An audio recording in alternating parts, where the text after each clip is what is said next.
नमस्कार, good morning viewers. This is your host Indu Rathore. First India के इस स्पेशल बुलेटिन में आप सभी का स्वागत है। इस स्पेशल बुलेटिन में हम बात आपके फिटनेस की करते हैं। हम यहाँ पर बात करते हैं कि हम अपने आप को फिट कैसे रख सकते हैं और फिटनेस के लिए एक माइंडसेट की ज़रूरत होती है। एक स्ट्रॉन्ग माइंडसेट कैसे डेवलप किया जाए उस पर भी हम बात करेंगे। लेकिन पहले खबरों के लिहाज से आज का दिन कैसा रहेगा वो आपको बता देते हैं। सबसे पहले बात यहाँ पर मुख्यमंत्री भजनलाल शर्मा के आज के प्रस्तावित कार्यक्रम की करेंगे। शाम 5 बजे जयपुर एयरपोर्ट से रवाना होंगे और देखिए 5:20 पर हालीपीट पहुंचेंगे त्रिवेणी धाम शाहपुरा जिला जयपुर।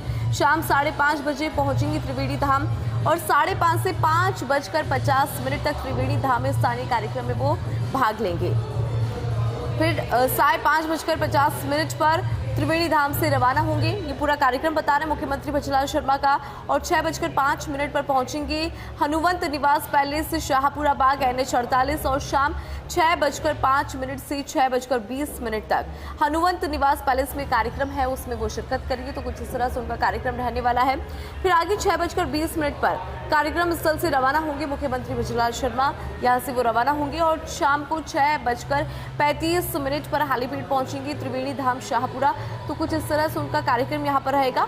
और 6:40 पर हेलीपैड त्रिवेणी धाम शाहपुरा से वो रवाना होंगे। तो शाम 7 बजे वापस जयपुर एयरपोर्ट पहुंचेंगे CM भजनलाल शर्मा। तो कुछ इस तरह से उनका कार्यक्रम रहेगा। आज के प्रस्तावित कार्यक्रम की बात करें तो शाम को 5 बजे उनका रवाना होने का कार्यक्रम है। जयपुर एयरपोर्ट से वो रवाना होंगे और देखिए उन्हें त्रिवेणी धाम जाना है, वहाँ पर कार्यक्रम है, वहाँ पर उनकी मौजूदगी रहेगी।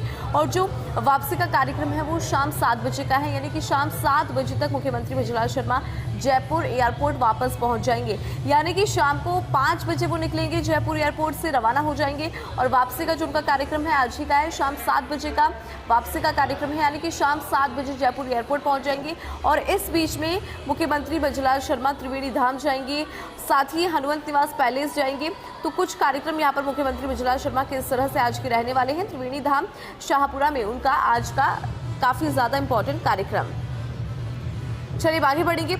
अंतर्राष्ट्रीय योग दिवस में उल्लेखनीय कार्यों पर सम्मान। जयपुर के OTS सभागार में आज सुबह 10 बजे आयोजित होगा कार्यक्रम। राज्य भर में आयोजित विभिन्न योग गतिविधियों के सफल उत्कृष्ट आयोजन में उल्लेखनीय योगदान देने वाली योग से जुड़ी संस्थानों, आयुष विभाग के कार्मिकों मुख्यमंत्री डॉक्टर प्रेमचंद बैरवा सम्मानित करेंगे। जिन्होंने अच्छा काम यहाँ पर किया है उनको सम्मान दिया जाएगा और उप मुख्यमंत्री डॉक्टर प्रेमचंद बैरवा उनको सम्मान देंगे यहाँ पर। और देखिए आयुष विभाग की अतिरिक्त निदेशक डॉक्टर बत्तीलाल बैरवा ने इसकी जानकारी दी है और कहा कि अंतर्राष्ट्रीय योग दिवस 2025 की थीम थी एक पृथ्वी एक स्वास्थ्य के लिए योग। इसके तहत राज्य भर में व्यापक स्तर पर योग शिविर का आयोजन किया गया था। इस अवसर पर जयपुर जिले में Sawai Mansingh stadium, Albert hall, पत्रिका गेट, साथ ही गलताजी मंदिर, जल महल, हवा Mahal, Birla Mandir, Central Park, City Park, Amer fort, Shri Govind Dev ji Mandir, Jaigarh city palace सहित कुल 13 प्रमुख पर्यटन व धार्मिक स्थल पर योग शिविर आयोजित किए गए।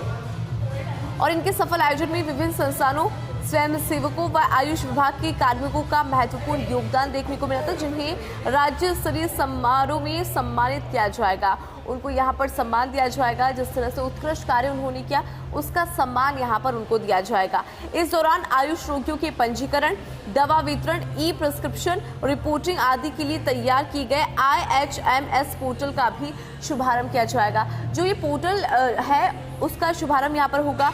इस पोर्टल का शुभारंभ यहाँ पर किया जाएगा। देखिए आयुष रोगियों के पंजीकरण की बात करें, दवा वितरण की बात करें, प्रिस्क्रिप्शन की बात करें, रिपोर्टिंग की बात करें, इसके लिए तैयार किया गया है ये पोर्टल। इसका नाम है IHMS पोर्टल, जिसका शुभारंभ भी किया जाएगा।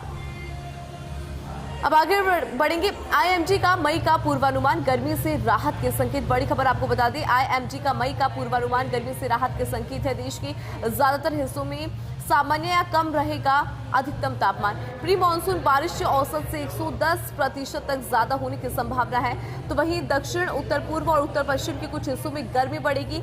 इसके अलावा हिमालय की तराई, गुजरात, महाराष्ट्र में बढ़ सकते हैं लू के दिन। कई इलाकों में न्यूनतम तापमान सामान्य से ज्यादा रहने के आसार है। पूर्वी और पूर्वोत्तर भारत में सामान्य से कम हो सकती है बारिश। उत्तर पश्चिम, मध्य और कुछ पूर्वोत्तर हिस्सों में रात का पारा जो है वो भी कम रहेगा। अंडमान निकोबार में 14 से 16 मई के बीच में मानसून की एंट्री संभव मानी जा रही है। इस बार तय समय से पहले मानसून की दस्तक की संकेत है। तो देखिए आईएमडी का जो मई का पूर्वानुमान है उसकी अगर बात करें तो थोड़ी सी गर्मी से राहत के संकेत इससे मिल रहे हैं। देश के ज्यादातर हिस्सों में सामान्य से या फिर सामान्य या कम रहेगा अधिकतम तापमान। देखिए प्री मानसून बारिश औसत से 110% तक ज्यादा होने की संभावना है, जिसकी वजह से कहा जा रहा है कि गर्मी से थोड़ी सी यहाँ पर राहत मिल सकती है। तो गर्मी से राहत के संकेत यहाँ पर मिलते हुए दिखाई देंगे।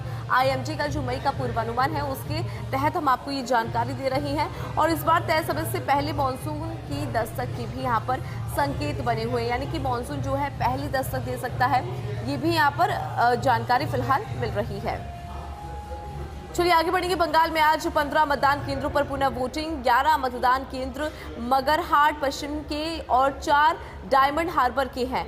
2 विधानसभा क्षेत्र के 15 मतदान केंद्र पर पुनः वोटिंग की बड़ी खबर है। इस वक्त आयोग की ओर से जारी आधिकारिक पत्र में जताई थी आशंका। देखिए संबंधित रिटर्निंग अधिकारी व प्रेक्षकों की रिपोर्ट पर अनियमितताओं की आशंका यहां पर प्रकट की गई थी। तो आज 15 मतदान केंद्रों पर पुनः वोटिंग। बंगाल के अंदर 11 मतदान केंद्र मगरहाट पश्चिम के और 4 डायमंड हार्बर के हैं। तो काफी ज्यादा महत्वपूर्ण ये जानकारी है बंगाल से जुड़ी। आज 15 मतदान केंद्रों पर पुनः वोटिंग जो है वो यहाँ पर देखने को मिलेगी। दरअसल अनियमितताओं की जो आशंका है वो जताई गई थी, जिसके बाद ये फैसला लिया गया और 15 मतदान ऐसे केंद्र है जहां पर पुनः वोटिंग आज देखने को मिलेगी।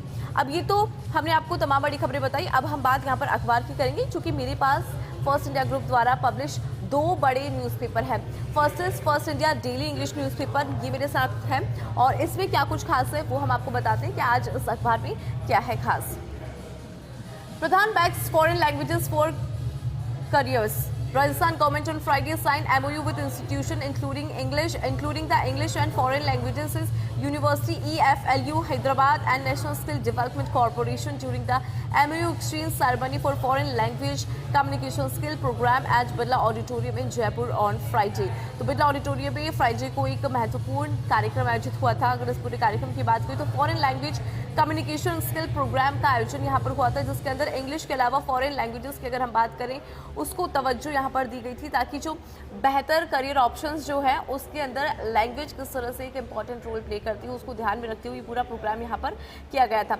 Speaking on the occasion, union education minister Dharmendra Pradhan said that Rajasthan's youth possesses a natural aptitude for a hard work, innovation and entrepreneurship and cultural adaptability। तो यहाँ पर जो यूनियन एजुकेशन मिनिस्टर है धर्मेंद्र प्रधान ने राजस्थान के युवाओं का जिक्र किया कि किस तरह से वो इनोवेशन में, एंटरप्रेन्योरशिप में और कल्चरल एडेप्टेबिलिटी भी बहुत ज़्यादा आगे है। He said language is not merely a medium of communication but also a tool to connect and understand society, as he advocated learning foreign languages to boost job prospectors. उन्होंने यहाँ पर कहा language सिर्फ एक कम्युनिकेशन का माध्यम नहीं है, बल्कि ये सोसाइटी के अंदर एक टूल की तरह रोल प्ले करता है। टूल एज इन आप जब सोसाइटी में हैं तो एक अंडरस्टैंडिंग को ये बिल्ड करता है, उसका एक टूल उन्होंने यहाँ पर बताया। चलिए आगे बढ़ते हैं। पेट्रोल डीजल प्राइस हाइक के near future not ruled out से government sources. An increase in petrol and diesel prices in the near future is not ruled out, government sources said on Friday, as losses mount from a 4-year-old freeze in retail rates despite the sharp rise in global crude oil prices.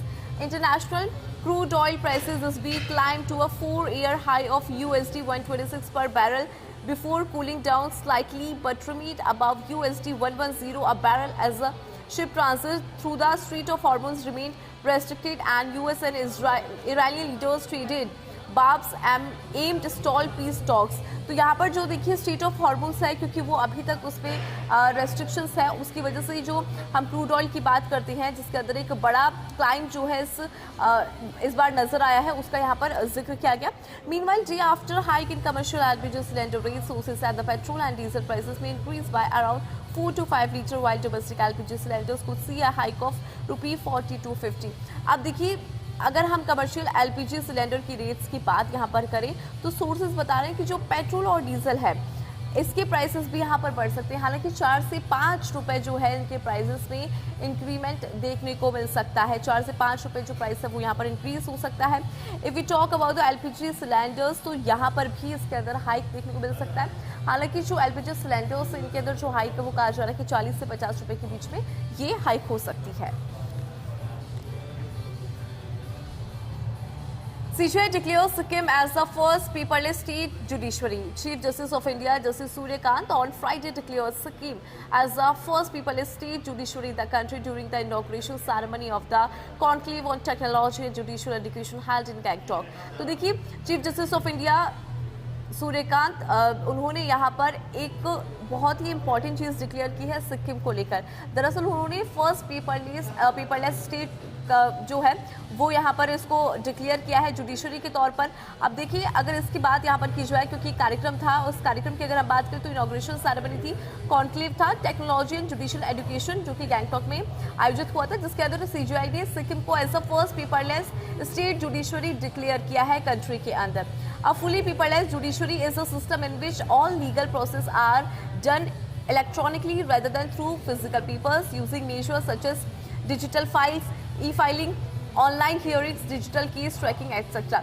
अब इस पूरे process की अगर बात करें तो because ये पूरा इलेक्ट्रॉनिकली बेस्ड है, इसके अंदर इंक्लूड है फिजिकली पेपर जो थे पहले वो यहाँ पर इंक्लूड नहीं है, और इसके अंदर डिजिटल फाइल्स को यूज़ किया जाता है, ई फाइलिंग यहाँ पर यूज़ होती है, ऑनलाइन हियरिंग्स भी इसी का एक पार्ट है, and digital case tracking system भी इसी का एक पार्ट है। इसीलिए इसे स्टेट जुडिशरी में सिक्किम को first paperless state judiciary declare किया है CJI की तरफ से।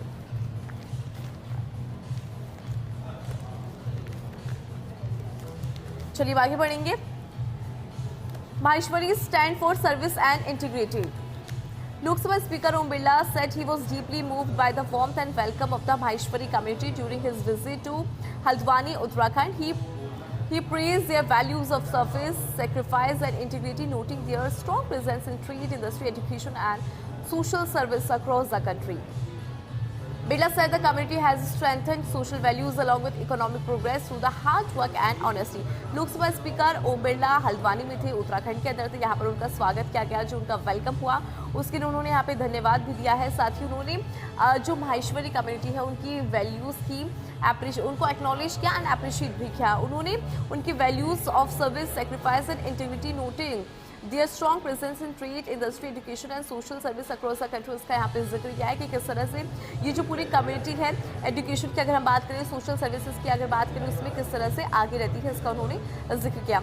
Also Birla said the community has strengthened social values along with economic progress through hard work and honesty, और इसलिए हमारी जो सोशल वैल्यूज़ है उसको और भी ज़्यादा मजबूत किया है। थ्रू इकोनॉमिक प्रोग्रेस की अगर हम बात करें तो इकोनॉमिक प्रोग्रेस में भी इन्होंने बहुत ज़्यादा इम्पैक्ट जो है वो डाला है through hard work and honesty, और इसका सबसे इंपॉर्टेंट रोल जो रहा वो था हार्ड वर्क एंड ऑनेस्टी, जिसके माध्यम से इन्होंने हमारी सोशल वैल्यूज़ को बढ़ाया है। अब आगे बढ़ेंगे। मेरे पास में फर्स्ट इंडिया ग्रुप द्वारा प्रकाशित एक और अखबार है सच बेधड़क दैनिक हिंदी अखबार। अब इसकी तमाम बड़ी खबरें आपको बताते हैं, इसमें क्या है खास। 5 साल में सड़क सुरक्षा का 1/3 बजट भी खर्च नहीं। देखिए, हर साल जब सड़क हादसों में मौत के आंकड़े सामने आते हैं तो वो हमें डराते हैं। हादसों पर लगाम लगाने को लेकर बड़े बड़े दावे किए जाते हैं। सड़क सुरक्षा सप्ताह मनाने से लेकर जागरूकता अभियानों की लंबी सूची पेश की जाती है, लेकिन इन दावों और अभियानों के बीच की जमीनी हकीकत कुछ और ही कहानी बयां करती है।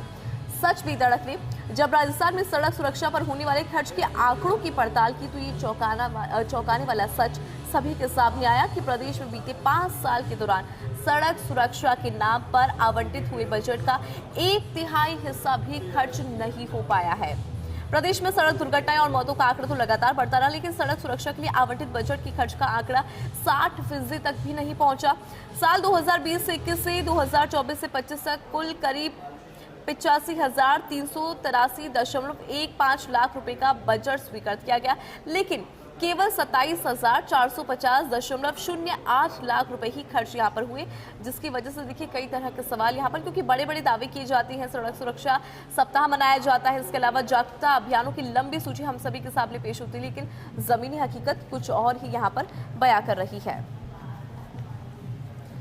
चलिए आगे बढ़ेंगे। पराग की मेहनत पर पानी फिरा। इंडियन प्रीमियर लीग 2026 के 43वें मुकाबले में शुक्रवार को सवाई मानसिंह स्टेडियम में दिल्ली कैपिटल्स ने राजस्थान रॉयल्स को 7 विकेट से हरा दिया। लगातार 3 हार के बाद दिल्ली ने वापसी की, जब राजस्थान की घरेलू मैदान पर ये लगातार दूसरी हार रही। पहले बल्लेबाजी करते हुए राजस्थान ने 225 रन का बड़ा स्कोर खड़ा किया। टीम की शुरुआत खराब रही और 12 रन पर 2 विकेट गिर गए। इसके बाद कप्तान परियान पराग और ध्रुव जुरेल ने तीसरे विकेट के लिए 102 रन की साझेदारी कर पारी को संभाला। अंत में डोनोवन फरेरा ने 14 गेंदों में नाबाद 47 रन बनाकर टीम को मजबूत स्कोर तक पहुंचाया। 226 रन की टारगेट को दिल्ली ने 5 गेंद पहले ही चेस कर लिया। केएल राहुल और पथुम निसांका ने अर्धशतक लगाए। ट्रिस्टन स्टब्स 18 और आशुतोष शर्मा ने 25 रन बनाकर नाबाद रहे।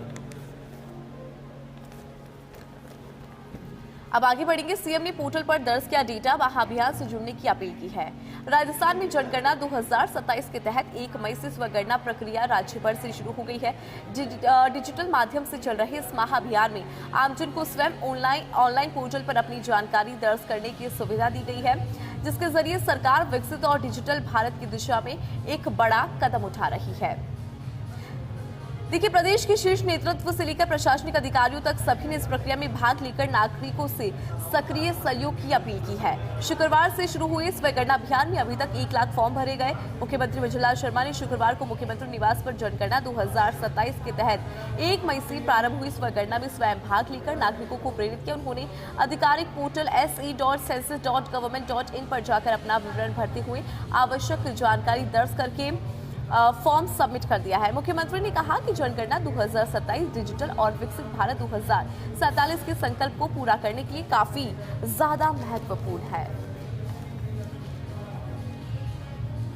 अब आगे बढ़ेंगे। राज्य की प्रशासनिक क्षमता व विविधता को दर्शाता है राजस्थान का मॉडल। मुख्य सचिव वी श्रीवास ने कहा कि राजस्थान का मैक्सिमम गवर्नेंस मिनिमम गवर्नमेंट का प्रशासनिक मॉडल राज्य की प्रशासनिक क्षमता और विविधता को दर्शाता है। राज्य में एक आईएएस अधिकारी का कार्यकाल मरुस्थलीय जिलों से लेकर सिंचित क्षेत्रों तक फैला होता है। ये बात उन्होंने आरआईसी में डॉक्टर राकेश ऊर्जा की स्मृति में आयोजित रिफॉर्मेटिव गवर्नेंस थीम पर केंद्रित संगोष्ठी के दौरान कही। स्वर्गीय डॉक्टर राकेश ऊर्जा के साथ अपने जुड़ाव को याद उन्होंने किया और वी श्रीवास ने उन्हें एक सम्मानित शिक्षाविद और संस्थान निर्माता बताया जो राजस्थान के विकास के प्रति समर्पित थे। उन्होंने कमांड एरिया डेवलपमेंट विभाग में उनके अधिकारी और बाद में HCMRIPA के महानिदेशक के रूप में उनके साथ काम करने का एक्सपीरियंस और अनुभव भी यहां पर साझा किया। तो राज्य की प्रशासनिक क्षमता व विविधता को लेकर उन्होंने इस संगोष्ठी में अपनी बात रखी है। तो ये तो हमने आपको तमाम बड़ी खबरें बताई कि खबरों के लिहाज से आज का दिन कैसा रहेगा। मुख्यमंत्री विजयलाल शर्मा के प्रस्तावित कार्यक्रम की भी हमने बात की, साथ ही कुछ और भी पॉइंट्स है जो हमने आपको बताए। देश दुनिया की तमाम बड़ी खबरें हमने आपको बताई, लेकिन बात यहाँ पर आपकी फिटनेस की करना भी बहुत ज़्यादा ज़रूरी है कि हम अपने आप को फिट कैसे रख सकते हैं और कौन कौन सी बातें हैं जो हमें खासकर ख्याल रखनी होती है जब हम एक टारगेट लेकर चलते हैं, अपनी बॉडी को ट्रांसफॉर्म की तरफ लेकर चलते हैं। तो कौन कौन सी ऐसी चीज़ें हैं जिसका ख्याल रखना बहुत ज़्यादा ज़रूरी हो जाता है। तो आपकी बॉडी को लेकर, आपकी फिटनेस को लेकर और आपकी हेल्थ को लेकर हम यहाँ पर बात करेंगे, लेकिन बात हम करेंगे कि हम अपने आप को फिट कैसे रख सकते हैं और हमारे सामने अगर कोई अच्छा एग्जाम्पल होता है तो हमें मोटिवेशन मिलता है। मेरे साथ में है मिस्टर राहुल अरोड़ा, इनसे हम बात करते हैं कि कैसे ये अपनी जर्नी को यहाँ पर एंजॉय कर रहे, ट्रांसफॉर्मेशन की जर्नी को, और जानेंगे कि किस मोटिवेशन के साथ उन्होंने जिम की शुरुआत की थी। राहुल, सबसे पहले तो मैं आपसे ये जानना चाहती हूँ कि जब हम जिम आते हैं तो हम कुछ ना कुछ सोच कर आते हैं। आपने जिम ज्वाइन किया, क्या सोच कर जिम ज्वाइन किया था? एक्चुअली मैंने ये सोच के ज्वाइन किया, मेरे को एक्चुअली मेरे बॉडी कंपोजिशन को मैनेज करना था। लाइक बॉडी वेट, आपकी फिटनेस, आपकी स्ट्रेंथ, वो अपनी बॉडी की सबसे मेन रोल प्ले करती है। तो आपको उसको जितना हो सके अपने को मेंटेन करना चाहिए। तो अपने को आई थिंक डेली 1 से 2 आवर्स रोज वर्कआउट करना ही चाहिए आपकी बॉडी को फिट रखने के लिए, क्योंकि everyone knows that like our body is the plays very important role in our life.